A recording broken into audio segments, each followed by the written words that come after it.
evening, and welcome to the Weekly Voice, presented by VNN, bringing you today's top 10 Canadian news stories on June 13, 2025. Let's get started. A heartbreaking confirmation. A Canadian dentist from Mississauga has been identified among the victims of the Air India flight AI-171 crash. Nirali Patel was on the London-bound Dreamliner when it went down shortly after takeoff in Ahmedabad, killing over 200 people. Her husband, left devastated, confirmed the news and is now traveling to India with their child. Prime Minister Carney offered condolences and said Canadian officials are working closely with Indian authorities. The tragedy has shaken families across borders, and questions remain as investigators search for the cause of the fatal crash. Explosions lit up the skies over Israel Friday night as Iran launched a barrage of missiles in retaliation for Israeli airstrikes earlier this week. Tel Aviv and Jerusalem were targeted, with at least 15 people injured and widespread damage reported. Iran's Revolutionary Guard coordinated the attack, calling it a crushing response to the killing of Iranian commanders and nuclear scientists. Israel's Prime Minister Netanyahu vowed more strikes, launching Operation Rising Lion to cripple Iran's nuclear infrastructure. With both sides exchanging fire, fears are mounting of a full-scale regional war, and global leaders are urging immediate restraint. Israel has launched a massive military operation against Iran, killing several of its top generals and damaging key nuclear facilities. The strike, involving nearly 200 aircraft, hit radar systems, missile launchers, and enrichment sites. Among those killed were General Hossein Salami and General Mohammad Bagheri, two of Iran's highest-ranking military figures. Iran responded with drone attacks, and emergency UN sessions are underway. While the US was notified in advance, it stayed out of the operation. With anti-Israel protests erupting and the region on edge, this could mark the start of a prolonged and dangerous conflict. The tragic Air India Dreamliner crash is reigniting scrutiny of Boeing's safety record. Former Boeing whistleblower John Barnett had warned for years about serious flaws in Dreamliner construction, from faulty oxygen masks to metal shavings near wiring. Barnett, who died by suicide in 2024 before testifying in a case against Boeing, had spent decades raising red flags about quality control. His warnings are now being revisited as investigators examine Thursday's crash that killed 241 people. As global scrutiny returns to Boeing, calls are growing for a deeper probe into how the aircraft was built and approved. A royal update from Ottawa. King Charles III has officially approved a redesigned Great Seal of Canada, the symbolic emblem used to authenticate major state documents.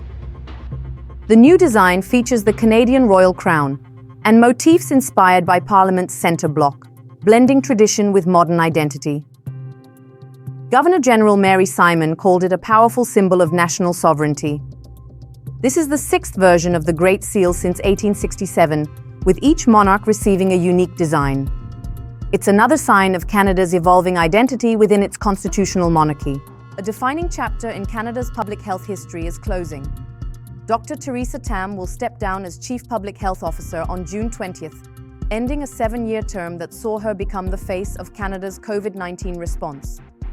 Tam, who guided Canadians through evolving threats, vaccine rollouts, and science-backed policy decisions, says she now plans to rest, run, and reflect. In her final message, she warned of rising vaccine misinformation and called for continued science-driven leadership. With measles making a comeback, Tam's departure marks both the end of an era and a critical moment for the future of Canadian health policy. Drivers in Vaughan are getting a break, for now. The city has paused its speed camera fines after issuing over 32,000 tickets in just 3 weeks. Mayor Stephen Del Duca says the suspension, which lasts until September, will give the city time to improve signage and educate drivers. Residents, especially seniors, complained they felt blindsided.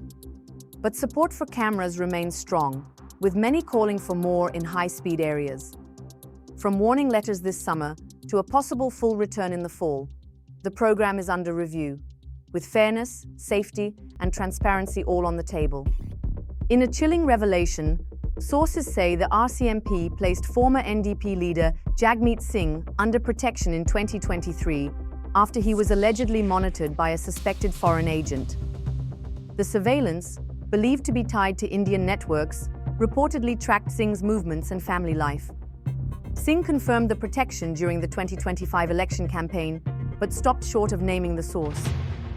The case has reignited debates on foreign interference and Canada's diplomatic posture toward India, especially as Prime Minister Modi prepares to attend the G7 in Alberta. The RCMP has declined to comment on individual threats, citing national security protocol. In a crash that killed 241 people, one man's survival is being called miraculous. British passenger Vishwash Kumar Ramesh, seated in 11A of the doomed Air India flight, survived the wreckage after acting within seconds. Aviation experts say his seat placement, near an emergency exit and a reinforced wing box, gave him a rare chance to escape. Ramesh forced his way out through a break in the fuselage and crawled to safety. Experts say structural shielding, location, and sheer instinct saved his life. He is the sole known survivor of one of India's worst aviation disasters. Canada and India may be turning a page. The two nations are working on a new intelligence sharing deal covering terrorism and transnational crime, with an official announcement expected at the G7 summit in Alberta. This marks a significant shift after the 2023 fallout over the alleged killing of a Sikh separatist in BC. Now, Prime Minister Carney and Prime Minister Modi are signaling renewed cooperation, despite tensions and protests. The deal would formalize years of quiet police-level exchanges and could lead to deeper bilateral security coordination. While not without controversy, it may be the start of a fragile reset. That's all for today's top stories. Thank you for joining us on The Weekly Voice, presented by VNN. Stay informed, stay engaged, and we'll see you next time.